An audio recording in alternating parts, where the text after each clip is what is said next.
Pemirsa, ratusan peserta aksi menggelar unjuk rasa di depan Gedung Kejaksaan Agung Republik Indonesia di Jakarta. Mereka mendesak agar dugaan yang dikaitkan dengan mantan Jaksa Agung Muda Tindak Pidana Khusus Febri Adriansyah diproses sesuai hukum. Buka satu kasus kawan-kawan yang tadi sudah saya sebutkan ke kawan-kawan bahwa saya terungkap dan seorang Febri Ardiansyah ini kawan-kawan. Gerakan aksi koalisi masyarakat sipil dan Front Perlawanan Rakyat memadati kawasan depan Gedung Kejaksaan Agung. Massa membawa spanduk dan poster tuntutan serta melakukan atraksi teatrikal dan pelemparan tikus sebagai aksi simbolik. Dalam orasinya, massa mendesak agar dugaan kasus yang mereka soroti ditangani secara transparan dan independen. Mereka juga menyatakan akan terus mengawal kasus tersebut dan menggelar aksi lanjutan jika tuntutan tidak mendapatkan atensi. Mengharap agar Kejaksaan Agung dapat menegakkan hukum secara adil, transparan, dan tanpa pandang bulu. Dan kita akan ketahui bersama bahwasanya tersangka merupakan Jampitsus kemarin. Nah, semoga jabatan yang kemarin tidak mempengaruhi tindakan. Sebelum ex-Jampitsus Febri Adriansyah ditahan, 4 hari berturut-turut massa menggelar aksi unjuk rasa di depan Gedung Kejaksaan Agung.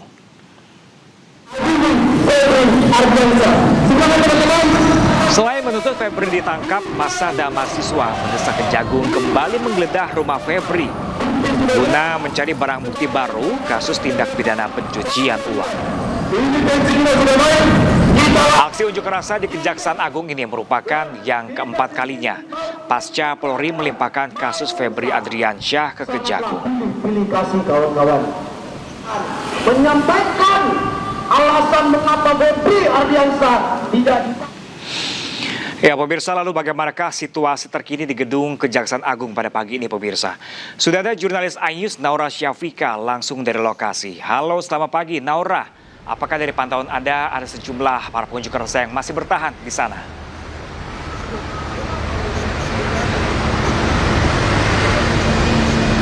Ya, baik, selamat pagi Pram dan juga pemirsa. Di pagi hari ini untuk situasi di Kejaksaan Agung setelah kemarin pada Jumat malam untuk penetapan tersangka ataupun juga dari ex-Jampitsus yaitu Febri Adriansyah ini sudah resmi ditahan Jumat malam. Dan untuk situasinya pagi hari ini terlihat tidak adanya penjagaan yang ketat, kemudian juga tidak terlihat adanya pendemo karena memang kalau misalnya kita melihat di beberapa hari kemarin pendemo ini sempat ada yang membangun tenda tepat di depan Kejaksaan Agung atau di tempat kami melaporkan, namun di hari ini di pagi hari sudah tidak terlihat. Dan kemudian juga kalau misalnya kita melihat kemarin lagi pada penahanan yang dilakukan dari ex-Jampitsus ini, memang untuk penahanan dilakukan setelah kurang lebih 10 jam dilakukan pemeriksaan dari ex-Jampitsus Febri Adriansyah, kemudian ditahan di rutan KPK yang berada di Jakarta Timur. Namun memang tentu ini menjadi pertanyaan kenapa untuk penahanan ini harus dilakukan ataupun di lokasi di rutan KPK, karena memang kalau dari Kejaksaan Agung sendiri ini menjelaskan bahwasannya untuk penahanan di rutan KPK ini memang untuk menghindari adanya potensi konflik kepentingan, karena mengingat memang Febri Adriansyah ini salah satu pejabat tinggi di Kejaksaan Agung, kemudian juga ia menangani beberapa kasus korupsi besar di Kejaksaan Agung.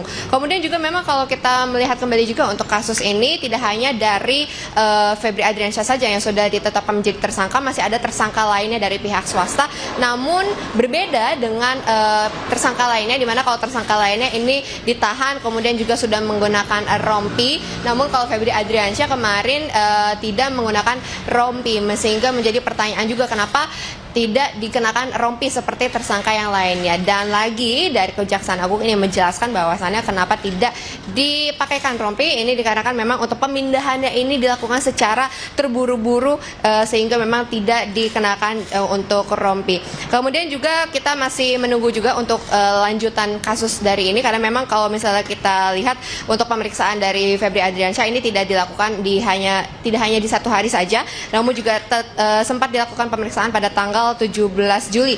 Kemudian juga Febri ini dicecar untuk 18 pertanyaan. Sementara itu, Pram, kembali ke studio. Baik, melaporkan langsung dari Gedung Kejagung Jakarta, Naura Syafika, terima kasih. Selamat bertugas kembali.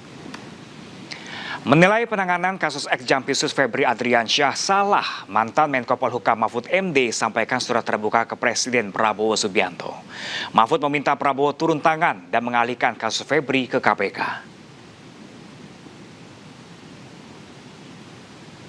Bapak Presiden yang terhormat, kami melihat dan merasakan pada saat ini perkembangan hukum kita sudah begitu buruk dan sangat mengkhawatirkan. Terasa ada ketidakadilan karena pasal-pasal hukum dioperasionalkan secara bertentangan dengan public common sense, yaitu logika dan kesadaran nurani publik. Memperhatikan perkembangan terkini terkait dengan kasus mantan Jampitsus Febri Adriansyah misalnya, saya menilai penanganannya sejauh ini sudah salah. Karena dilakukannya pengalihan penanganan penyidikan dari kepolisian ke kejaksaan. Mekanisme semacam ini tidak dikenal dan tidak pernah terjadi. Tidak dikenal dan tidak pernah terjadi sepanjang sejarah penegakan hukum di Indonesia. Dan ini memang tidak boleh terjadi. Karena coupling urusan dan kewenangan setiap institusi penegak hukum itu sudah ditentukan oleh undang-undang, yakni Kitab Undang-Undang Hukum Acara Pidana. Itulah kesalahan pertamanya. Tetapi kesalahan ini masih bisa diluruskan sekarang, mumpung belum terlalu jauh, yaitu dengan menggunakan pasal 10A Undang-Undang Nomor 19 Tahun 2019 tentang Komisi Pemberantasan Korupsi, yang menggariskan bahwa KPK dapat mengambil alih suatu perkara yang ditangani kepolisian dan atau kejaksaan dengan 6 alasan. Dalam konteks ini, kalau proses penyelesaian kasus mantan Jampitsus ini ditangani oleh kejaksaan, akan ada konflik of interest. Karena Febri Adriansyah akan diperiksa oleh kolega-koleganya sendiri di institusinya sendiri, padahal statusnya masih jaksa. Bapak Presiden, keadaan ini sangat merusak keindahan arsitektur pembangunan negara hukum kita yang telah diwariskan oleh para pendiri negara yang begitu agung. Keadaan yang saya rasakan belakangan ini, menurut saya sudah mengancam eksistensi bangsa kita. Bukan karena serangan dari luar, tetapi karena perusakan dari dalam. Pembusukan. Wakil Ketua KPK Johanis Tanak menyebut KPK bisa mengambil alih kasus ex-Jampitsus Febri Adriansyah jika Kejagung menemui hambatan, termasuk hambatan intervensi pihak ketiga.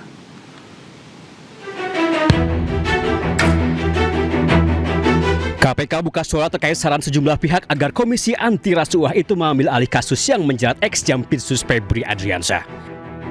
Menurut Wakil Ketua KPK Johanis Tanak, sebagai lembaga penegak hukum, KPK tentu saja memiliki kewenangan untuk mengambil alih perkara korupsi yang menjerat Febri. Namun menurut Johanis, KPK baru bisa bergerak jika Kejagung menemui hambatan, termasuk jika hambatan itu karena intervensi dari pihak ketiga. Caranya ketika dia dalam melakukan penyidikan ada hambatan, nah kemudian dia menyampaikan ke kami. Kan ketika mereka menyidik, mereka kan mempunyai kewajiban menyampaikan SPDP kan kepada KPK. Nah KPK di sini kemudian memantau, memonitor, kan monitoring dan supervisi kan. Apa permasalahan yang dihadapi? Oh ini Pak, mungkin disebabkan karena adanya intervensi pihak ketiga. Siapa dia? Setelah pengalihan kasus Febri Adriansyah disahkan kepolisian kepada Kejagung. Sementara itu pemirsa, Hotman Paris mengaku jika ex-Jampitsus Febri Adriansyah tidak mau jika dirinya mengundurkan diri sebagai pengacara. Menurut Hotman, Febri menyebut jika dirinya adalah pengacara tak ada tandingannya. Sementara menurut Boyamin Saiman, Hotman bukan mengundurkan diri, melainkan dipecat.